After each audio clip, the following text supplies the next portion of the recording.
ഈ പങ്കജം കാളുകുളങ്ങരെ എനിക്ക് 10-15 വർഷം മുൻപേ സ്ട്രോക്ക് വന്നിരുന്നു. ആ സ്ട്രോക്ക് സംബന്ധമായി പിന്നെ എനിക്കൊന്നും ഉണ്ടായിരുന്നില്ല.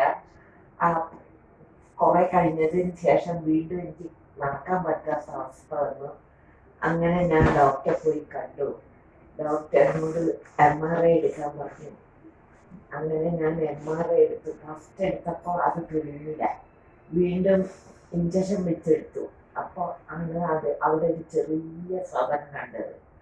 അപ്പോൾ പിന്നെ CT സ്കാനും എടുത്തു.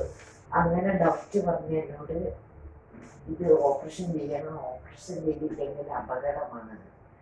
അങ്ങനെ ഞാൻ മെഡിക്കൽ കോളേജിൽ ഡോക്ടറെ കാണാൻ പോയി. അങ്ങനെ ഡോക്ടറെ കണ്ട് കാര്യങ്ങൾ അന്ന് ഡോക്ടർ പറഞ്ഞു നമ്മൾക്ക് വേഗം ഓപ്പറേഷൻ ചെയ്യാം. അങ്ങനെ ഡോക്ടർ എന്നെ അഡ്മിറ്റാക്കി. അങ്ങനെ 10-15 ദിവസം കഴിഞ്ഞപ്പോൾ എൻ്റെ ഓപ്പറേഷൻ നടന്നു. അങ്ങനെ ഞാൻ ഓപ്പറേഷൻ കഴിഞ്ഞ് 4 ദിവസം അവിടെ കിടന്നു. പിന്നെ ഞാൻ വീട്ടിലേക്ക് വന്നു. ഇപ്പോൾ റെസ്റ്റ് എടുത്തുകൊണ്ടിരിക്കും.